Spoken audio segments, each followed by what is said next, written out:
खबरों के निष्पक्ष विश्लेषण के लिए सब्सक्राइब करें Jantantra TV and press the bell icon. Never miss any update. नमस्कार, स्वागत है आपका। मैं हूं आपके साथ हंसिका पाठक। उत्तर प्रदेश की राजनीति में ब्राह्मणों को लेकर खींचतान मची हुई है और हर पार्टी प्रदेश के 12% वोट बैंक को लुभाने के लिए नए नए हथकंडे अपना रही है। सभी विपक्षी पार्टियां मिलकर योगी सरकार पर आरोप लगा रही है कि सरकार ब्राह्मणों को निशाना बना रही है ताकि आने वाले चुनाव में इसका फायदा मिल सके। तो वहीं उत्तर प्रदेश की राजनीति में कांग्रेस, समाजवादी पार्टी और बीएसपी मिलकर जो बीते 3 सालों में नहीं कर पा रहे थे वो दिल्ली से आई आम आदमी पार्टी ने 3 महीने में कर दिया। उत्तर प्रदेश में चाहे ब्राह्मणों की हत्या से शुरू हुई ब्राह्मण प्रेम की राजनीति हो, कोरोना में उपकरणों की खरीद का मुद्दा हो या फिर लखीमपुर में पूर्व विधायक की हत्या, आम आदमी पार्टी ने ऐसा हंगामा खड़ा किया कि मानो वही सबसे बड़ा विपक्षी दल है। अचानक से सक्रिय हुई आम आदमी पार्टी और साल 2022 में होने वाले विधानसभा चुनाव को लेकर क्या होगी सियासत और ब्राह्मणों को लेकर हो रही राजनीति, इन्हीं कुछ मुद्दों पर आज हम चर्चा करेंगे। हमारे साथ खास मेहमान भी जुड़ेंगे, लेकिन आपको बता दें कि आखिर कैसे ब्राह्मण अचानक से महत्वपूर्ण हो गए हैं उत्तर प्रदेश के लिए, ये भी जानने की कोशिश करेंगे। उससे पहले एक रिपोर्ट देखिए। की हत्याएं बंद करो, बंद करो, बंद करो। यूपी विधानसभा चुनाव आने में भले ही अभी वक्त है, लेकिन यूपी की सियासत अभी से गर्म हो गई है। आरोप प्रत्यारोप का दौर शुरू हो चुका है। पिछले कुछ समय से आम आदमी पार्टी के नेता संजय सिंह यूपी में खूब सक्रिय नजर आ रहे हैं। वहीं पिछले कुछ समय से यूपी में बढ़ रहे ब्राह्मण की हत्या और कोरोना किट की खरीद में बड़े पैमाने पर हुए भ्रष्टाचार को लेकर यूपी सरकार के खिलाफ संजय सिंह का रवैया आक्रामक होता जा रहा है। मेरे खिलाफ देशद्रोह का मुकदमा लगाया गया क्योंकि मैंने उत्तर प्रदेश में हो रही ब्राह्मणों की हत्या का मुद्दा उठाया, दलितों की हत्या हो रही है उसका मुद्दा उठाया, कोरोना का घोटाला हो रहा है उसका मुद्दा उठाया, ऑक्सीमीटर थर्मोमीटर की खरीद में दलाली खाई जा रही है उसका मुद्दा उठाया, पिछड़ों की हत्याएं हो रही हैं उसका मुद्दा उठाया और इसके कारण से मेरे ऊपर देशद्रोह का मुकदमा लगा दिया गया। तो कल मैं लखनऊ जा रहा हूं अपनी गिरफ्तारी देने के लिए। मैंने माननीय सभापति जी को भी पत्र लिख दिया है, सूचना और जानकारी दे दी है। हालांकि इस रवैये से संजय सिंह की मुश्किलें बढ़ गई हैं। संजय सिंह के खिलाफ 3 महीनों के अंदर 13 मुकदमे दर्ज किए गए हैं। इसके अलावा उनके खिलाफ राजद्रोह का भी केस दर्ज किया जा चुका है, लेकिन बावजूद इसके संजय सिंह का यूपी सरकार पर वार नहीं रुक रहा। उन्होंने तो अब यूपी सरकार को खुली चुनौती दे दी है। जिन लोगों को कानून, संविधान, नियम, किसी चीज से कोई मतलब नहीं है वो कुछ भी कर सकते हैं, लेकिन मैं सिर्फ इतना कहना चाह रहा हूं कि इन बंदर घुड़कियों से, इन मुकदमों से, इन कार्रवाइयों से मैं न रुकने वाला हूं, न डरने वाला हूं, न थमने वाला हूं। मैं अपना काम करता रहूंगा। उनको जो करना है करने दीजिए। राजद्रोह के आरोप में दर्ज केस पर संजय सिंह अपना बयान दर्ज कराने लखनऊ जाने वाले थे, लेकिन फिलहाल संसद सत्र के चलते इसे टाल दिया गया है, जिस पर संजय सिंह ने तंज कसते हुए ट्वीट किया, योगी जी मैं तो अपनी गिरफ्तारी देने को तैयार था, आप बयान लेने को भी तैयार नहीं। कोई बात नहीं, सदन का सत्र खत्म होने के बाद मैं लखनऊ के हजरतगंज थाने आ जाऊंगा। उत्तर प्रदेश की बात करें तो यूपी में करीब 11 से 12% ब्राह्मण वोटर है। पूर्वी उत्तर प्रदेश में बहुत सारी ऐसी सीटें हैं जिस पर ब्राह्मण वोट का दबदबा है। इसके अलावा ये भी एक हकीकत है कि ब्राह्मण वोट बड़ी तादाद में दूसरे समुदायों के मतदाताओं को भी प्रभावित करता है। इसलिए बीजेपी समेत तमाम दल इस वोट बैंक पर नजर गड़ाए हुए हैं। आज की तारीख में हकीकत ये है कि ब्राह्मण वोटर्स का बीजेपी से मोहभंग हो गया है।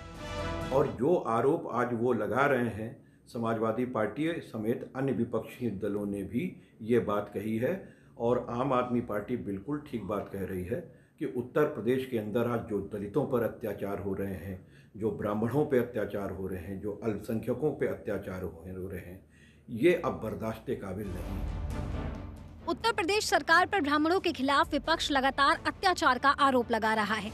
अब इस कड़ी में योगी सरकार के अपने विधायक ने भी सवाल खड़े कर दिए हैं। सुल्तानपुर के बीजेपी विधायक देवमणि द्विवेदी ने भी सवाल किया है कि पिछले 3 साल में योगी सरकार के कार्यकाल में कितने ब्राह्मणों की हत्या हुई है और कितने हत्यारे पकड़े गए हैं।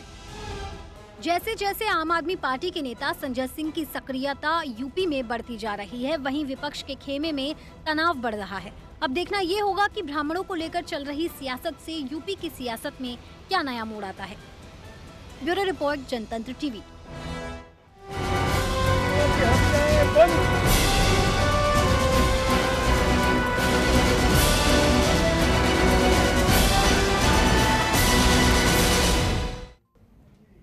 तो इन दिनों यूपी की सियासत में एक चेहरा दमखम के साथ न सिर्फ अपनी बात रख रहा है बल्कि यूपी सरकार को तर्क के साथ कटघरे में खड़ा भी कर रहा है। वो है आम आदमी पार्टी से राज्यसभा सांसद संजय सिंह, और साथ ही कई सारी तस्वीरें भी हम इन दिनों उनकी देख रहे थे। हमारे साथ खास मेहमान जुड़े हैं। चर्चा करेंगे आज हम कि आखिर ब्राह्मण अचानक से इतने महत्वपूर्ण कैसे हो गए हैं। प्रोफेसर अभिषेक मिश्रा, प्रवक्ता समाजवादी पार्टी के, हमारे साथ जुड़े हैं। सीबी पांडे, पूर्व न्यायाधीश, हमारे साथ जुड़े हैं। सत्येंद्र पांडे, नेता कांग्रेस के, हमारे साथ जुड़े हैं। मेरा सबसे पहला सवाल अभिषेक मिश्रा से होगा। अभिषेक जी, अचानक से ये एक्टिवनेस हम कैसे देखें संजय सिंह की, और ब्राह्मणों के प्रति जो प्यार धीरे धीरे जाग रहा है विपक्षियों में भी हम देख रहे हैं, कैसे, पहले सबसे पहले तो इसे एलॉबरेट करें आप।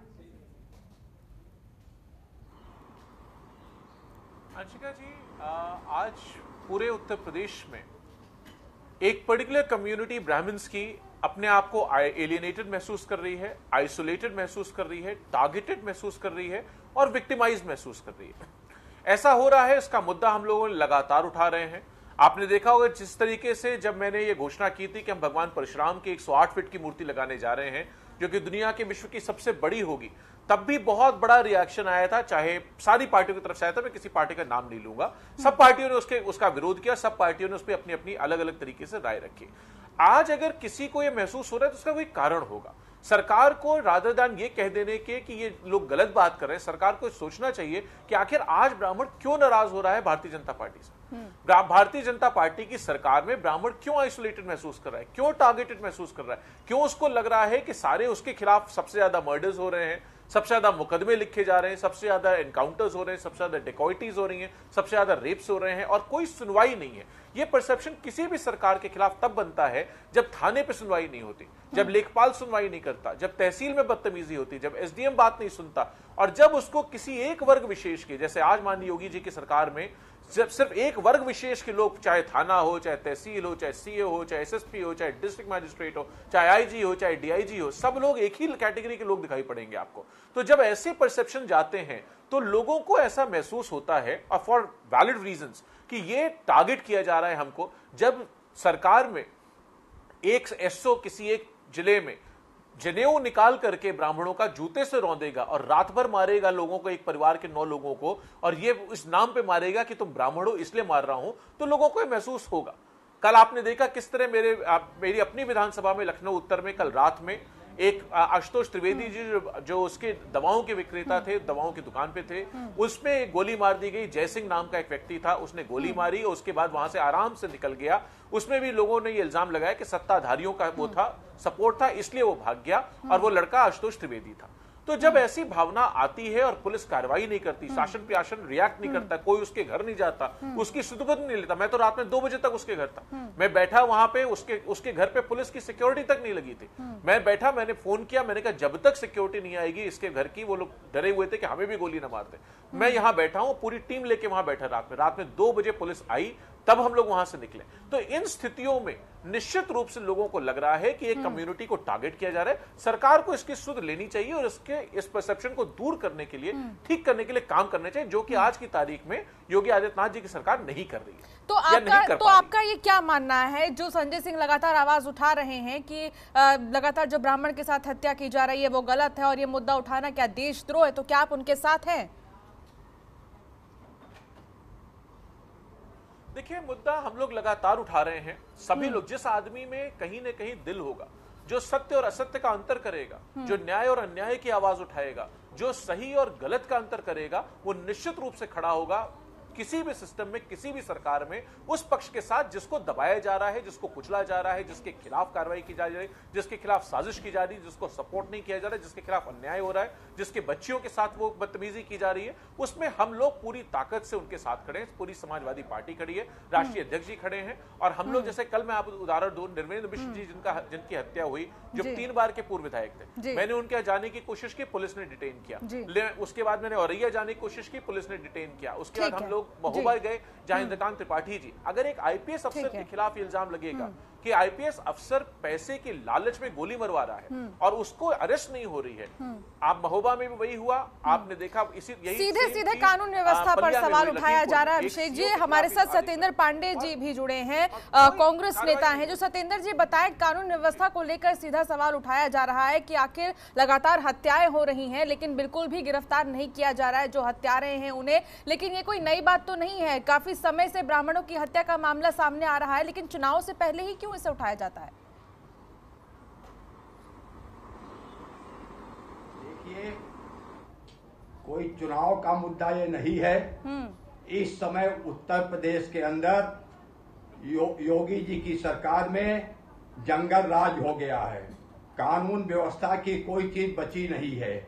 मैं तो पूछना चाहता हूं कि महोबा के एसपी को के खिलाफ इतने दिन हो गए 302 का मुकदमा दर्ज किया गया था, आज तक उसकी गिरफ्तारी क्यों नहीं हुई?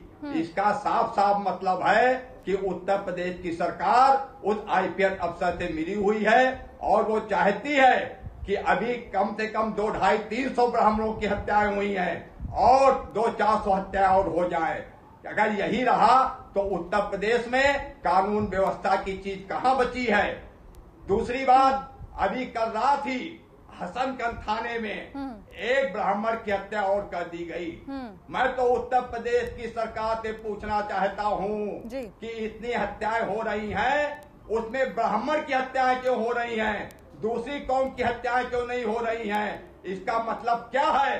इसका मतलब साफ साफ ये है कि उत्तर प्रदेश की सरकार ब्राह्मणों से बदले की भावना से काम कर रही है। इसका मुंह तोड़ जवाब उत्तर प्रदेश का ब्राह्मण उत्तर प्रदेश की सरकार को देगा, जिसके लिए हम लोगों को चाहे जितना संघर्ष करना पड़े हम लोग संघर्ष करेंगे।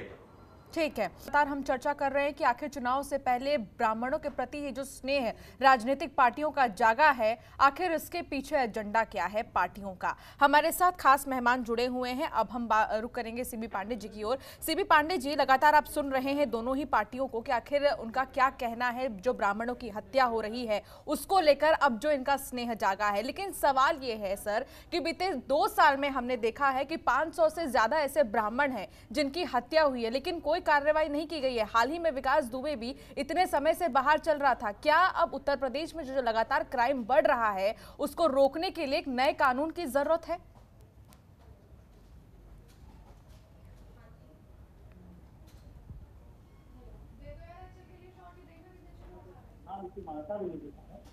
लेकिन समझने की ये बात है कि जो ब्राह्मणों के प्रति सभी राजनीतिक पार्टियों का इतना बड़ा झुकाव हुआ है, उसका कारण क्या है? क्योंकि एक बार मान लीजिए कि ये उत्तर प्रदेश की राजनीति में जातवाद की राजनीति चलती है तो ये बात नहीं है, बहुत सालों से चल रही है।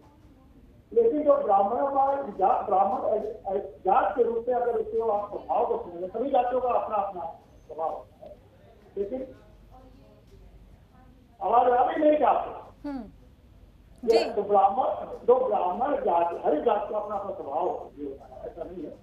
जो ब्राह्मण जात का स्वभाव है वो एक तो थोड़ा बहुत धार्मिक होते हैं, दूसरा वो सभी जातियों के साथ, सभी जातियों को लेकर चलने के विश्वास है और इसीलिए उन्होंने हमेशा उन राजनीतिक पार्टियों का साथ दिया जो सबको लेकर चलती थी और जो इस तरह काम करती थी, जो भारत की सभ्यता और संस्कृति को आगे बढ़ाती थी। उन्होंने साथ काम किया उन्होंने, और फिर आप देखिए बहुत पहले कांग्रेस पार्टी का बहुत उन्होंने साथ दिया। बाद में जब कांग्रेस पार्टी ने इधर उनको उपेक्षा करने लगा। जी सीबी पांडे जी, आपकी आवाज ठीक से नहीं पहुंच पा रही है हम तक, दोबारा हम संपर्क साधेंगे। लेकिन हमारे साथ 2 खास मेहमान जुड़े हैं, समाजवादी पार्टी के प्रवक्ता जुड़े हैं। अभिषेक जी, मेरा सवाल आपसे ये है कि इससे पहले ही जब आपने ये बोला था कि परशुराम जी की मूर्ति लगाएंगे तो बीएसपी की तरफ से ये कह दिया गया कि हम भी अस्पताल बनवाएंगे परशुराम के नाम से और कई सारे ऐसे ऋषि हैं उनके नाम से। तो आपको क्या लगता है कि बीएसपी ये चाहती है कि 2007 की तरह ही वो सत्ता में वापसी करे और जो इस तरीके से एजेंडे और हथकंडे वो अपना रही है, क्या ये कारगर साबित होंगे आने वाले समय में? और जिस तरीके से संजय सिंह की ये एक्टिवनेस हम देख रहे हैं वो तो ये साफ बयां कर रहा है कि जो ऑलरेडी विपक्षी पार्टियां हैं वो एक्टिव है ही नहीं। 3 महीने में आए संजय सिंह और वो सुर्खियों में बन गए।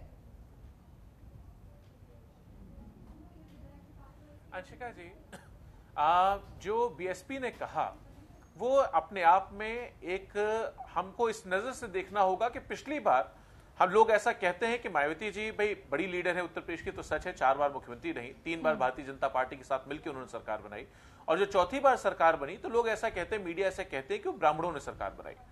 अगर सच में उनकी नीति होती, अगर सच में नियत होती, अगर सच में भगवान परशुराम पे विश्वास होता, उनमें आस्था होती, तो मुझे लगता है तो बहुत सारी मूर्तियां लगी थी पूरे उत्तर प्रदेश में, लखनऊ में भी, नोएडा में भी बहुत जगह मूर्तियां लगी, तो हो सकता है उस समय मूर्ति लग गई होती। लेकिन उन्होंने जो दिया कहा उसको बहुत ध्यान से सुनने की जरूरत है। जब मैंने ये कहा कि हम लोग भगवान परशुराम की 108 फीट की दुनिया की सबसे बड़ी मूर्ति लगाएंगे, सबसे भव्य, जैसा आज तक इंसान ने जिसकी कल्पना नहीं की थी उससे अच्छा काम करने जा रहे हैं, तो उनकी तरफ से जवाब आया कि हम इससे भी बड़ी मूर्ति लगाएंगे। लेकिन कब लगाएंगे? जब सरकार बनेगी। यानी सरकार बनेगी तो लगाएंगे, और सरकार नहीं बनेगी तो नहीं लगाएंगे। इनफैक्ट उसके कुछ ही दिनों बाद उनके ऑफिस में कुछ मूर्तियां उतरी, तो हम लोगों ने सोचा शायद भगवान परशुराम की मूर्ति उतर रही हो, क्योंकि भाई मायावती जी चाहे तो लगा सकती हैं, बड़े नेता हैं, उत्तर प्रदेश की बड़ी पार्टी है।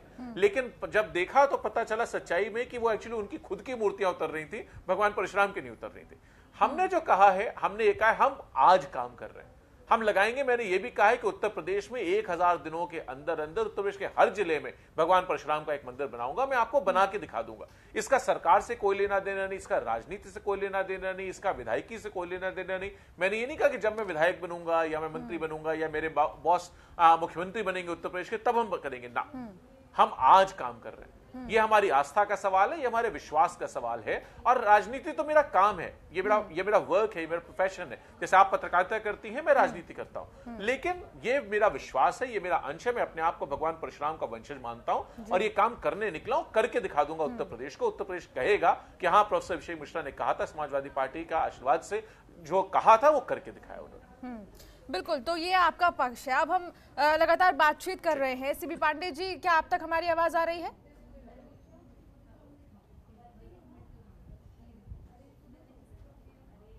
तो सीबी पांडे जी से संपर्क नहीं हो पा रहा है, दोबारा हम साधने की कोशिश करेंगे। सतेंद्र पांडे लगातार हमारे साथ जुड़े हैं, कांग्रेस नेता। सतेंद्र जी, एक तरफ तो एसपी का भी दिख रहा है यहाँ पर पूरा एक्टिवनेस, चुनाव से पहले बीएसपी की तरफ से भी एक्टिवनेस यहाँ दिखाई दे रही है। कांग्रेस पार्टी आखिर कहाँ चली गई है, सवाल ये उठ रहे हैं काफी समय से। और लगातार जब चुनाव आते हैं तो कई बार ये देखा गया है कि ज्यादा से ज्यादा ब्राह्मण कैंडिडेट आप ही उतारते हैं, तो ये लेकर भी तंज कसा जा रहा है कि सबसे बड़ा कार्ड प्ले तो आप ही कर देते हैं ब्राह्मण का।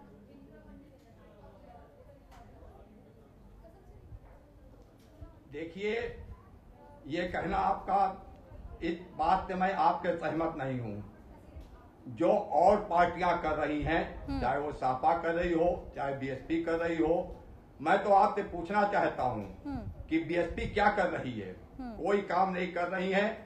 मायावती जी मात्र ट्वीट कर रही है, ट्वीट के अलावा कोई प्रदर्शन कर रही हो, कोई धरना दे रही हो, किसी बात की आवाज उठा रही हो, तो कोई कर सकता है।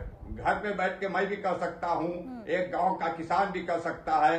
लेकिन जो राजनीतिक पार्टियों का एक अपना अस्तित्व होता है कि सड़क पे उतरकर जनता की आवाज को सरकार तक पहुंचाना, वो कांग्रेस पार्टी कर रही है। और कई बार उत्तर प्रदेश कांग्रेस पार्टी के प्रदेश अध्यक्ष के नेतृत्व में कई बार विधानसभा में प्रदर्शन हुआ है और हम लोगों ने लाठियां खाई हैं। ये आपने कैसे कह दिया कि कांग्रेस पार्टी क्या कर रही है? कांग्रेस पार्टी संघर्ष कर रही है और जनता की आवाज गूंगी बहरी उत्तर प्रदेश की सरकार की कार तक पहुंचा रही है। और पार्टियों से ज्यादा कांग्रेस के कार्यकर्ता संघर्ष कर रहे हैं। और एक चीज मैं आपको और बताना चाहूंगा कि जहां तक ब्राह्मण समाज का सवाल है, एक योगी जी ने नई फोर्स गठित कर दी है, एसएसएफ। अब न्यायपालिका का काम ही क्या बाकी बचा? वो फोर्स जाएगी, मुझसे नाराज है पुलिस वाला, मेरे घर में घुस जाएगा, कोई सर्च वारंट नहीं है, कोई वारंट नहीं है, मुझको पकड़ के ले जाएगा, रास्ते में कहेगा मैं इनका इनकाउंटर करे दे रहा हूं, गोली मार के किसी का भी इनकाउंटर कर देंगे, जिससे गवर्नमेंट नाराज होगी, जिससे पुलिस नाराज होगी। तो मैं तो उत्तर प्रदेश सरकार से कहना चाहता हूं, उत्तर प्रदेश के मुख्यमंत्री से पूछना चाहता हूं कि ऐसी फोर्स की आपको क्या जरूरत पड़ गई? क्या न्यायपालिका पर आपको विश्वास नहीं है या इसी तरह की यदि ठोस आपको बनाना है तो उत्तर प्रदेश के अंदर न्यायपालिका को आप खत्म कर दीजिए। सारा न्यायपालिका का काम आपका उत्तर प्रदेश की पुलिस ही करे, न्यायपालिका का कोई काम ही नहीं बाकी बचा है। लेकिन सबसे बड़ा सवाल यह है कि 3 महीने पहले ही आई आम आदमी पार्टी उत्तर प्रदेश में अचानक से बहुत ज्यादा एक्टिव हो गई है। संजय सिंह सुर्खियों में बन गए हैं और लगातार वो तमाम धरना प्रदर्शन कर रहे हैं, प्रेस कॉन्फ्रेंस कर रहे हैं, सरकार को कटघरे में खड़ा कर रहे हैं। कई सारे ऐसे मुद्दे हैं, चाहे वो कोरोना का मुद्दा हो और भी बहुत सारे मुद्दे हैं, संवेदनशील कानून व्यवस्था का मुद्दा हो, इसको लेकर वो उठा रहे हैं। लेकिन ये कहना है विपक्षी का, बाकी विपक्षी जितने भी हैं उनका ये कहना है और जनता का ये कहना है कि उम्मीदें हैं कांग्रेस पार्टी से, देश की सबसे पुरानी पार्टी है, वो हमारे लिए कुछ करे। तो कैसे आपकी अब स्ट्रैटेजी होगी आगे विधानसभा चुनाव के पहले? देखिए, सुर्खियों में बनाना और सुर्खियों से हटाना ये कार्य तो मीडिया का होता है। किसी को चाहे आप हीरो बना दीजिए और चाहे किसी नेता को जीरो बना दीजिए। संजय सिंह ने काम किया, अगर वो सही काम करेंगे, जनता की सही आवाज उठाएंगे तो हम लोग उनका समर्थन करेंगे। लेकिन संजय सिंह जी तो अभी 3 महीने से ये आवाज उठा रहे हैं, कांग्रेस तो लगातार 3.5 साल से आवाज उठा रही है गवर्नमेंट के खिलाफ कि उत्तर प्रदेश की गवर्नमेंट कोई कार्य नहीं कर रही है। इनके अधिकारी भ्रष्टाचार में डूबे हुए हैं, जिसका साक्षात उदाहरण महोबा का एसएसपी सामने आया है। लेकिन ये भ्रष्टाचार नया तो नहीं है ना सतेंद्र जी, आपको क्या लगता है ये भ्रष्टाचार क्या नया है? बहुत पहले से ये भ्रष्टाचार चलता आ रहा है, उसको लेकर क्या कहेंगे? इतना भ्रष्टाचार पहले की सरकारों में नहीं था। पहले की सरकारों में 50 पैसे में काम होता था मैडम, अब 10 रुपए में काम होने लगा है। भ्रष्टाचार चरम सीमा पर है। उत्तर प्रदेश के मुख्यमंत्री जी कहते हैं जीरो पर काम होगा, वो जीरो पे नहीं हो रहा है, वो जीरो से बढ़ के 100 पहुंच गया है। बिल्कुल। तो भ्रष्टाचार कहाँ खत्म है?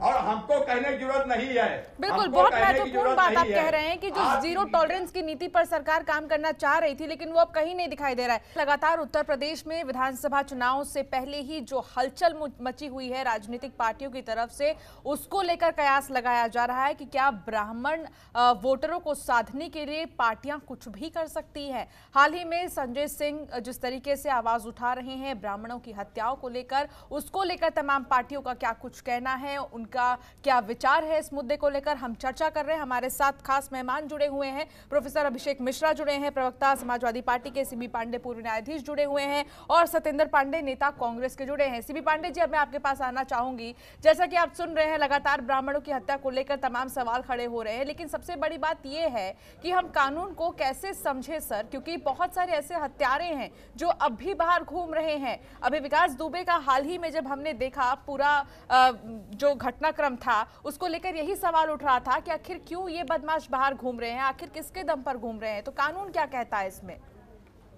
कानून व्यवस्था तो आपको सभी, कोई भी सरकार हो, चाहे किसी जात की तो होती नहीं सरकार के ये काम है कि सभी जातियों के लिए जो भी उनका प्रोटेक्शन करे, उनको न्याय दिलाए, उनके किसी के साथ जो अपराध हो उसको रोके। तो ये तो किसी जात के लिए नहीं हो सकती। लेकिन चूंकि आपने ब्राह्मणों के चर्चा भी इसमें शामिल किया है, तो मैं आपको पहले ही बता रहा था और उसको थोड़ा सा मैं एक्सप्लेन कर दूं कि ब्राह्मण जात जो है वो स्वभाव से थोड़ा धार्मिक होता है और उसके साथ सभी जातियों को लेकर चलने की उसकी क्षमता होती है। मैं बहुत बात पहले नहीं जाना चाहता हूँ, जो भारतीय जनता पार्टी की जो वर्तमान सरकार है जिसमें मोदी जी मुख्यमंत्री हैं, ये जब आई तो ब्राह्मणों ने यही समझा कि ये जो राजनीतिक पार्टी है, जो भारतीय जनता पार्टी, और जो उस समय जो मोदी जी ने जो नारा दिया था कि हम उन्होंने थोड़ा धर्म का भी नारा दिया था और सभी का सबका साथ और सबका विकास का नारा दिया था, तो इससे ब्राह्मण जो है आकर्षित हुए थे और ब्राह्मण आकर्षित होकर भारतीय जनता पार्टी को पूरा का पूरा इन्होंने समर्थन दिया। काफी ब्राह्मणों के समर्थन से ही इनको इतने 2/3 बहुमत मिला और जीते। अब जो लगने लगा है, जिस तरह से घटनाक्रम हुआ है कि लगातार ब्राह्मणों की जब हत्याएं हुई हैं, तो उनको ये लगा कि ये जो सबका साथ सबका विकास का जो ये नारा था भारतीय जनता पार्टी का, जिसके आधार पर उत्तर प्रदेश की सरकार बनी, तो वैसा हो नहीं रहा है।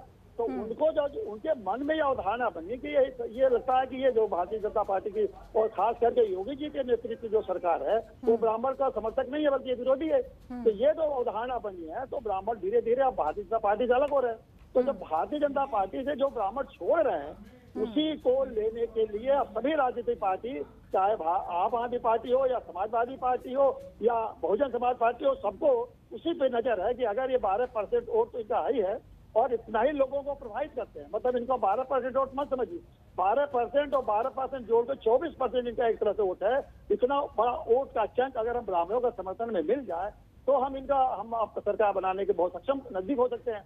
तो इसलिए ब्राह्मणों पर ये वोटों के लिए पूरा ये चल रहा, सभी राजनीतिक पार्टियों का जो अपना बयानबाजी चल रही है या उनके लिए कोशिश हो रही है। अब मैं बता रहा हूँ कि सबसे बड़ा ये मुझे आश्चर्य हो रहा है कि सभी राजनीतिक पार्टी ब्राह्मणों जैसे समाज में, क्योंकि बहुत सारे पढ़े लिखे लोग आज मैं कहता हूँ और सबको साथ ले चलने की उनके अंदर क्षमता है, देश के बदलाव कर सकते हैं, दिशा दे सकते हैं, ये क्षमता है।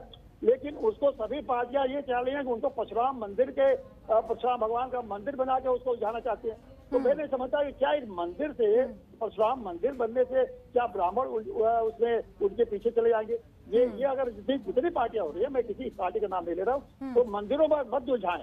पार्टी ब्राह्मणों को, खास करके ब्राह्मण समुदाय को मंदिरों पर मत उलझाएं। अगर उनको आपका समर्थन लेना है तो जो सिद्धांत है आता सर्वधर्म सभी जातियों के साथ रहेंगे, धार्मिक दृष्टिकोण रखेंगे, भारत के सभ्यता और संस्कृति को आगे बढ़ाएंगे, इन बातों को लेकर आप ब्राह्मणों के सामने जाइए, ब्राह्मण आपका मदद करेंगे।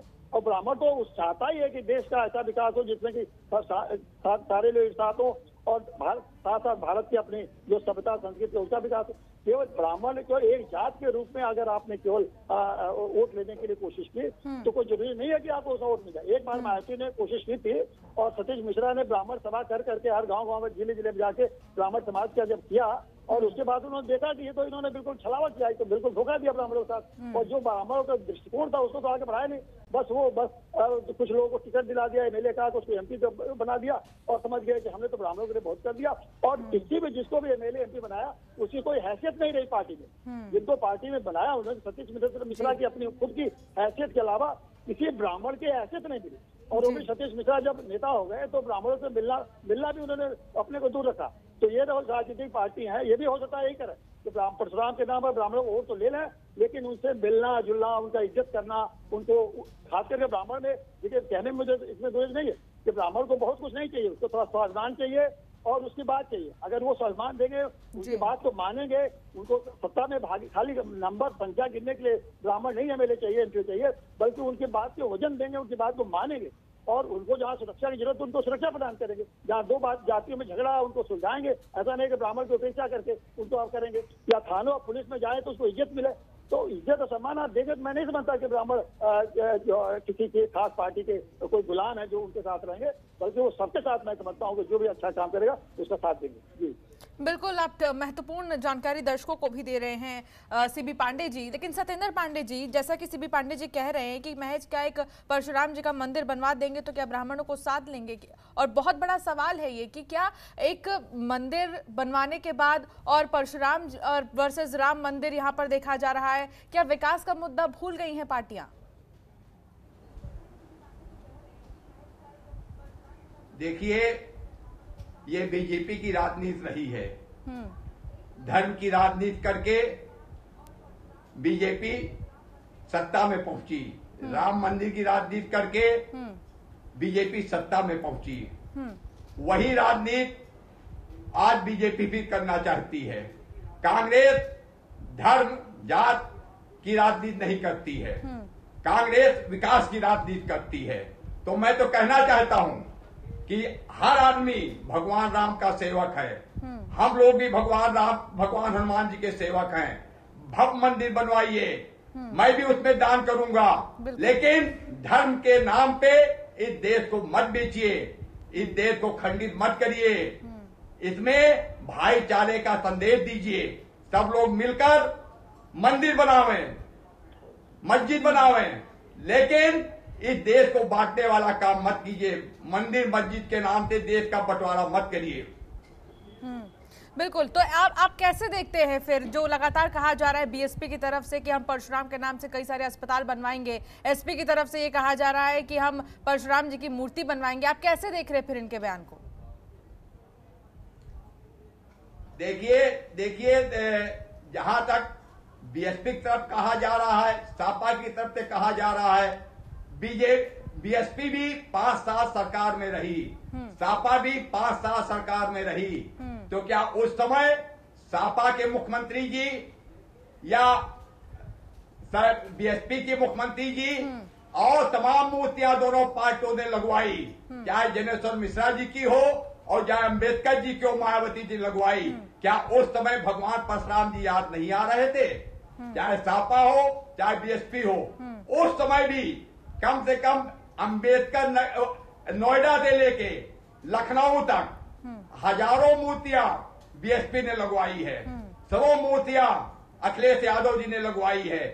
क्या उस समय भगवान परशुराम जी याद नहीं आ रहे थे? इसी समय जब ये ब्राह्मण का मुद्दा उछला तो परशुराम जी सपा को भी याद आने लगे, बीएसपी को भी याद आने लगे। तो मैं तो पूछना चाहता हूं दोनों पार्टियों से बिल्कुल कि आपने उस समय मूर्तियां क्यों नहीं लगवाई? आपकी सरकार थी, आप सत्ता में थे, इस समय आप मूर्तियां लगवाएंगे? आप अभी हमारे सपा के मित्र मेरे छोटे भाई कह रहे थे कि गांव गांव में मूर्तियां लगेंगी। अरे मित्र, इस समय तब आप सरकार में थे, उस समय तो मूर्तियां आप लगवा लेते, आपको जमीन मिल जाती। अब आपको गांव में लगवाने के लिए ग्राम प्रधान से परमिशन लेनी पड़ेगी, वो भी बीजेपी गवर्नमेंट है, वो परमिशन आपको नहीं लेने देगी। तो कहाँ गांव मूर्तियां लगवा लोगे मित्र? बिल्कुल ठीक है। बहुत महत्वपूर्ण सवाल आप कर रहे हैं सत्येंद्र पांडे जी, बहुत महत्वपूर्ण चीज। अभिषेक जी जवाब दें, उस वक्त क्यों नहीं लगवाई मूर्तियां, अब कैसे आपको परशुराम जी याद आ गए? उस वक्त भी याद थे, आज भी याद हैं, और वो हमारा, मैंने आपको पहले भी कहा, इसका राजनीति से कोई लेना देना नहीं। ये संस्कार है मेरा, ये मेरा विश्वास है, मेरी आस्था है, मेरे धर्म और रिलीजन का सवाल है। इस पे कोई सवाल ना उठाए, आप भी ना उठाएं। मैं उस समय की बात आप पूछ रही है, मैं सवाल का जवाब देता हूं। हमने भगवान परशुराम की जयंती की घोषणा की, छुट्टी की, हमने हनुमान जी की मूर्ति लगाई उस समय, हमने जनेश्वर मिश्र जी के नाम पे सबसे बड़ा एशिया का पार्क बनाया और उनकी मूर्ति भी स्थापित की वहां पे। हमने भगवान श्री कृष्ण की भी मूर्ति स्थापित की, और अब भगवान परशुराम की मूर्ति स्थापित करने जा रहे हैं। और ये एनीवे ये सरकारों का काम नहीं है। मैंने आपसे तब भी कहा, आज भी कह रहा हूं, फिर दोहरा रहा हूं, ध्यान खोल के सुन ले आप भी, और जो बाकी साथी हैं मेरे सम्मानित लोग हैं पैनल पे, उनको भी कह रहा हूं कि ये सरकार की बात नहीं हो रही, ना समाजवादी सरकार बनाने लगाएगी इस मूर्ति को। ये मूर्ति भगवान परशुराम चेतना पीठ की तरफ से हम लोग लगा रहे हैं। ये बिल्कुल, हाँ, ये जो अभी आदरणीय पांडे जी ने बात कही, बिल्कुल सच कही कि भारतीय जनता पार्टी इसका विरोध कर रही है, इसको नहीं लगने देगी। तो अगर नहीं लगने देगी, हम तो भाई लगा रहे हैं, हम तो परमिशन मांग रहे हैं, नहीं देगी परमिशन, तो ये तो फिर उत्तर प्रदेश का ब्राह्मण निर्णय ले लेगा इसका कि भारतीय जनता पार्टी का वो सरकार जो भगवान परशुराम की मूर्ति को नहीं लगने दे रही, जो उनका मंदिर नहीं बनने दे रही, जो भगवान परशुराम की छुट्टी कैंसिल करके उसको उन्होंने कह दिया ये तो महापुरुष थे, भगवान थे ही नहीं, इसका क्या करना, ये तो ब्राह्मण निर्णय ले ले उत्तर प्रदेश का। लेकिन ये काम पार्टी की तरफ का नहीं, ये हमारा जो ट्रस्ट है उसका काम है। पार्टी की तरफ से जो आपने पूछा क्या क्या, उसका मैंने जवाब दिया। हमारा जो मुद्दे हैं, हमने इसको मुद्दा नहीं बनाया, हम मुद्दा बना रहे हैं रोजगार को। गुजरात से आए हुए जो मणिलाल पाटीदार जी हैं, जिनका कोई आज उत्तर प्रदेश में न मुख्यमंत्री जी को दिखाई पड़ रही है उनकी गलती, न गवर्नर साहब को दिखाई पड़ रही है, न माननीय प्रधानमंत्री जी को दिखाई पड़ रही है, न गृह मंत्री जो आईपीएस का कैडर रेगुलेट करते हैं उनको दिखाई पड़ रही है। क्योंकि भाई गुजरात का अफसर है, क्यों आप उसकी ज्यादा जिम्मेदारी नहीं तय करते? आप कम से कम उसको, अगर आदमी अरेस्ट होना चाहिए, क्यों नहीं अरेस्ट हो रहा? सीओ क्यों नहीं अरेस्ट हो रहा लखीमपुर में? तो हम लोगों ने रोजगार को मुद्दा बनाया है, सुरक्षा को मुद्दा बनाया, स्वास्थ्य को मुद्दा बनाया।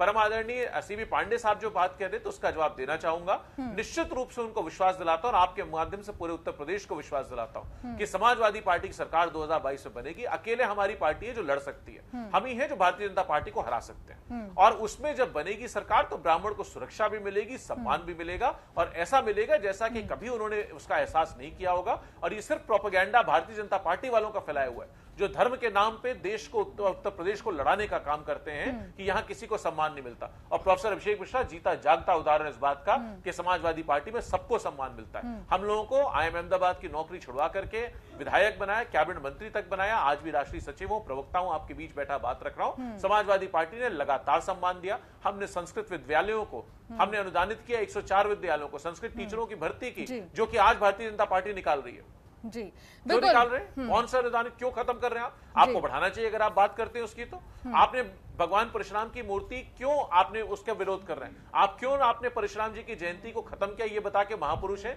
जबकि भगवान विष्णु के अवतार हैं? क्यों आपने जो रोजगार की बात की थी वो नहीं की? क्यों मणिलाल पाटीदार अरेस्ट नहीं हो सकते? मुझको इसका जवाब दे माननीय मुख्यमंत्री जी। सीबीआई ने 4 अफसरों तो अभिषेक जी, आपकी तरफ से आपने ये साफ कह दिया है कि परशुराम जी को कोई राजनीतिक मुद्दा ना बनाए, और यही सबसे निवेदन भी है कि इसे कोई राजनीतिक मुद्दा ना बनाए, क्योंकि जो मुद्दे जरूरी हैं अभी फिलहाल की राजनीति में वो यही है कि विकास कैसे हो एक पर्टिकुलर प्रदेश का, पूरे देश का, और साथ ही लगातार जो रोजगार हम देख रहे हैं कि बहुत ज्यादा कमी है रोजगार की लोगों में, और साफ तौर पर कई सारे ऐसे ग्रामीण क्षेत्र हैं जहां पर बहुत सारी ऐसी फैसिलिटीज है जिनकी कमी है, उसको पूरा करने पर अगर पार्टियां फोकस देती है तो ये आने वाले समय में कारगर साबित होता है। चर्चा लगातार जारी रहेगी, लेकिन एक छोटे से ब्रेक के लिए रुकना होगा। ब्रेक के बाद जल्द हाजिर होंगे।